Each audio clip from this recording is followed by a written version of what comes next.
بسم الله الرحمن الرحيم. يا رب صل وسلم دائما أبدا على حبيبك خير الخلق كلهم. هو الحبيب الذي ترجى شفاعته لكل حول من الأحوال مقتحم. أما بعد فأعوذ بالله من الشيطان الرجيم. بسم الله الرحمن الرحيم. يهب لمن يشاء إناثا ويهب لمن يشاء الذكور أو يزوجهم ذكرانا وإناثا ويجعل من يشاء عقيما إنه عليم قدير. وقال النبي صلى الله عليه وسلم عن ابن عباس رضي الله تعالى عنه قال إن النبي صلى الله عليه وسلم عق عن الحسن رضي الله تعالى عنه وعن الحسين رضي الله تعالى عنه كبشا كبشا. رواه الإمام الهمام الترمذي في جامعه أو كما قال النبي صلى الله عليه وسلم.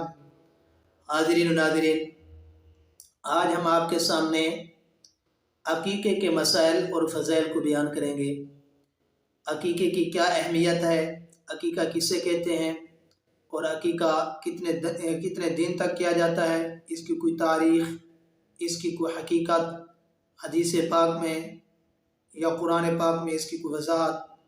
حاضرین و ناظرین سنیے، سب سے پہلے میں نے آپ کے سامنے قرآن مقدس کی ایک آیت تلاوت فرمائی ہے اور حدیث مبارکہ میں سے ایک حدیث مبارکہ میں نے تلاوت فرمائی ہے.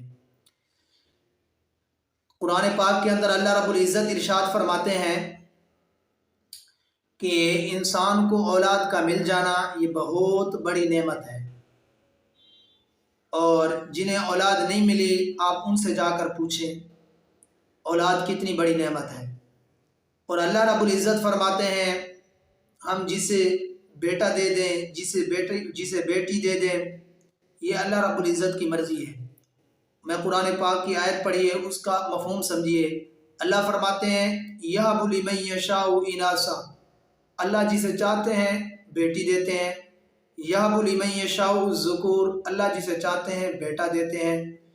أَوْ يُزَوِّجُهُمْ ذُكْرَانًا وَإِنَاثًا، اللہ جسے چاہتے ہیں دونوں بیٹی اور بیٹا عطا کرتے ہیں. وَيَجْعَلُ مَن يَشَاءُ عَقِيمًا، اللہ جسے چاہتے ہیں بانجھ بنا دیتے ہیں. إِنَّهُ عَلِيمٌ قَدِيرٌ، یہ میرے اللہ کی حکمت اور قدرت ہے. حاضرین و ناظرین، یہ اللہ رب العزت نے اپنا قرآن پاک کے اندر ایک کلیہ بیان فرمایا ہے کہ اللہ جسے چاہتے ہیں بیٹی اور بیٹا دیتے ہیں. لیکن ہم جانیے کہ ہم یہ عقیقہ کرتے ہیں، کیا اس کی کوئی وضاحت ہمیں اللہ کے پاک پیغمبر صلی اللہ علیہ وسلم کے فرمان سے یا اس کی کوئی اہمیت ملتی ہے؟ ہاں جی. سب سے پہلے آپ جانیے کہ عقیقہ کسے کہتے ہیں. یہ عقیقہ عقن سے مشتق ہے. عقن کا معنی ہے جدا کرنا، یعنی ایک مطلب یہ ہے کہ جب ہم بکرا ذبح کرتے ہیں تو اس کا سر اس کے جسم سے جدا ہو جاتا ہے. اور دوسرا مطلب اللہ کے پاک پیغمبر صلی اللہ علیہ وسلم کی اپنی حدیث مبارکہ ہے، طبرانی شریف کی حدیث ہے. اللہ کے پاک پیغمبر صلی اللہ علیہ وسلم نے فرمایا، پڑھا کرو بسم اللہ اللہ اکبر اللہم هذه عقیقۃ دمها بدمه ولحمها بلحمه وعظمها بعظمه وجلدها بجلده وشعرها بشعره وغیرہ ذلك. تو اس کا مطلب یہ ہے کہ اللہ ہم یہ بکرا ذبح کر رہے ہیں، اس کے خون کے بدلے ہمارے بچے کی حفاظت فرما، اور اس کی جلد اور بال کو ذبح کر رہے ہیں، اللہ ہمارے بچے کے بالوں کو اور جسم کو محفوظ فرما، اور اس کی ہڈیوں کے بدلے اس کی ہڈیوں کی حفاظت فرما. ٹھیک ہے، یہ اس دعا کا مفہوم نکلتا ہے. تو اس اعتبار سے ہمیں سمجھ آیا کہ عقیقہ کا مطلب ہے کہ ایک جانور اللہ کے راستے میں بچے کے لیے ذبح کرنا. چلیں یہ بات تو ہمیں سمجھ میں آ گئی ہے کہ عقیقہ اللہ کے پاک پیغمبر صلی اللہ علیہ وسلم کی حدیث سے سمجھ آیا ہے. لیکن اللہ کے پاک پیغمبر صلی اللہ علیہ وسلم دنیا میں آئے نہیں. اللہ کے پاک پیغمبر صلی اللہ علیہ وسلم کے آنے سے پہلے مکہ میں ایک رسم ہوتی تھی جسے وطیرہ کہتے ہیں. ٹھیک ہے. اور یہ وطیرہ مکہ کے رہنے والے لوگ کرتے تھے، یعنی اگر بچہ اگر پیدا ہوتا تو بچے کی پیدائش پر وہ ایک جانور ذبح کرتے اور اس کا خون نکال کر اس بچے کے جسم پر لت پت کرتے، اسے وطیرہ کہتے ہیں. اور اگر بچی پیدا ہوتی تو وہ بچی کو زندہ درگور کر دیتے تھے، یعنی آر سمجھتے تھے بچی کا پیدا ہونا. تو اللہ کے پاک پیغمبر صلی اللہ علیہ وسلم نے فرمایا اسلامی تعلیمات یہ نہیں ہے. اسلامی تعلیمات یہ ہیں کہ جب بچہ پیدا ہو تو اس کے لیے آپ کیا کریں، بکرا ذبح کریں، اور بچی پیدا ہو تو اس کے لیے بھی آپ بکرا ذبح کریں. لیکن فرق یہ ہے کہ جب بچہ پیدا ہو تو اس کے لیے 2 بکرے ہیں، اور بچی پیدا ہو تو اس کے لیے 1 بکری ہے یا 1 بکرا ہے. اللہ کے پاک پیغمبر صلی اللہ علیہ وسلم نے اپنی چوتھی چہیتی بیٹی سیدہ فاطمہ الزہرا رضی اللہ تعالی عنہا کے ہاں جب بیٹے پیدا ہوئے حضرت حسن و حسین، تو اللہ کے پاک پیغمبر صلی اللہ علیہ وسلم نے ان کے لیے 2 مینڈھے ذبح کیے. حاضرین و ناظرین، اس کے ساتھ ساتھ جانیے کہ ایک تو آپ یہ جانیے کہ عقیقے کے لیے جانور کا مختص ہونا کوئی ضروری نہیں ہے. یعنی آپ نر بھی ذبح کر سکتے ہیں، مادہ بھی ذبح کر سکتے ہیں. آپ بکری ذبح کریں یا بکرا ذبح کریں، یا یہ ہے کہ آپ کسی بڑے جانور میں عقیقہ کرنا چاہتے ہیں، آپ کے بچے زیادہ ہیں، آپ سب بچوں کا عقیقہ کرنا چاہتے ہیں تو بڑے جانور سے بھی آپ کر سکتے ہیں. ہاں البتہ یہ ہے کہ بچہ ہو تو اس کے 2 حصے کرنے پڑیں گے، اگر بچی ہو تو اس کا 1 حصہ ہوگا. ہاں اگر آپ کو وسعت نہیں ہے، آپ 1 ہی حصہ کرنا چاہتے ہیں یا 1 ہی بکرا کرنا چاہتے ہیں تو آپ یہ بھی کر سکتے ہیں. لیکن اس کے ساتھ ساتھ جانیے یہ عقیقہ کرنا مستحب ہے، فرض اور واجب نہیں ہے. ٹھیک ہے، فرض اور واجب نہیں ہے، یہ مستحب استحبابی امر ہے، اور اسے ہم فرض اور واجب نہ سمجھیں. اور تیسری چیز اس کے ساتھ ساتھ یہ جانیے کہ یہ عقیقہ کرنا ایک صدقہ ہے. اس کے اندر شرائط اور ضوابط وہی ہیں جو قربانی کے جانور میں ہیں. جس طرح قربانی کے جانور کے لیے جو ہے وہ 1 سال کا ہونا ضروری ہے، اور اچھا جانور ہو، موٹا تازہ جانور ہو، تو یہ بھی اللہ کے راستے میں چونکہ ذبح کر رہے ہیں، اللہ کے لیے کر رہے ہیں، صدقہ کر رہے ہیں اپنے بچے کی بلائیں اور مصیبتوں کو دور کرنے کے لیے، تو اس کے لیے بھی ہم ان چیزوں کا خیال کریں. چوتھی چیز یہ ہے کہ اس عقیقے کے اندر آپ جو دعوت کرتے ہیں، آپ اپنے دوستوں کو بھی بلا سکتے ہیں. آپ ہر طرح کے دوست کو بلا سکتے ہیں، چاہے امیر ہو، چاہے غریب ہو، چاہے اس میں سید ہو، کیونکہ یہ عقیقہ ہے اور عقیقہ منصوص ہے، اللہ کے پاک پیغمبر صلی اللہ علیہ وسلم کی نص سے ثابت شدہ ہے، حدیث سے ہے.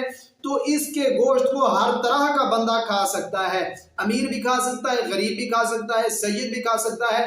اور جس طرح کی قربانی کا گوشت ہے، قربانی کے گوشت کو ہر طرح کا بندہ کھا سکتا ہے، آپ ہر طرح کے دوست کو کھلا سکتے ہیں.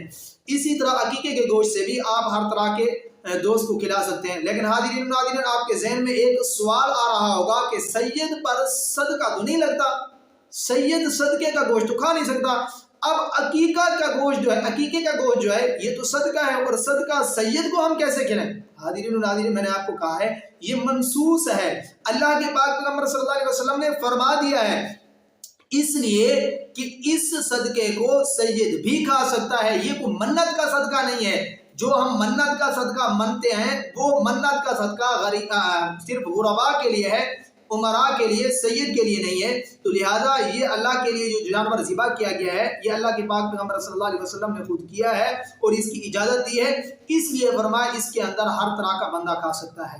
حاضرین و ناظرین، اس کے اندر اور مسائل یہ ہیں کہ بچہ پیدا ہو تو اس کے 7ویں دن اس کے سر کے بال مونڈ دیے جائیں، کاٹ دیے جائیں، اور ان بالوں کو وزن کیا جائے چاندی کے برابر. جتنے بالوں کا وزن ہو وہ چاندی آپ صدقہ کر دیں. تو یہ ہیں عقیقے کے مسائل اور فضائل. کتنا کہ اللہ کے پاک پیغمبر صلی اللہ علیہ وسلم نے فرمایا کہ جو وسعت والے لوگ ہیں، صاحب وسعت والے ہیں، وہ اپنے بچوں کے لیے کیا کریں، عقیقہ کیا کریں. یہ بچے کا شکرانہ، اس نعمت کا شکرانہ ہے کہ اللہ نے جو نعمت دی ہے، بچہ اولاد یہ نعمت ہے، تو اس نعمت کا یہ شکرانہ ہے. اگر بیٹا ہو، صاحب وسعت لوگ ہیں، تو آپ اس کے لیے 2 بکرے یا 2 بکریاں ذبح کریں. اگر بچی اللہ پاک نے دی ہے تو اس کی خوشی کے اندر آپ 1 بکری ذبح کریں. لیکن حاضرین ناظرین، اس کے ساتھ جانیے کہ آج کل بہت ساری رسومات نکل چکی ہیں. جانے والے دوست اپنے دوستوں کی دعوت پر جاتے ہیں، لیکن وہ اس چیز کو ضروری سمجھتے ہیں کہ اس کے لیے تحفے تحائف اپنی وسعت کے مطابق، ٹھیک ہے خوشی کا موقع ہے، آپ اس بچے کو یا اس کے والد کو تحفہ دینا چاہیں تو دے سکتے ہیں، لیکن یہ کچھ لازمی اور ضروری نہیں ہے۔ حاضرین و ناظرین، اگر ہماری ویڈیو آپ کو اچھی لگ رہی ہے تو آپ ہمارے چینل کو سبسکرائب کیجئے۔ جزاک اللہ، اللہ حافظ۔ مفتی عبداللطیف کے بیانات کے لیے مفتی عبداللطیف کے آفیشیل چینل کو سبسکرائب کریں۔ شکریہ۔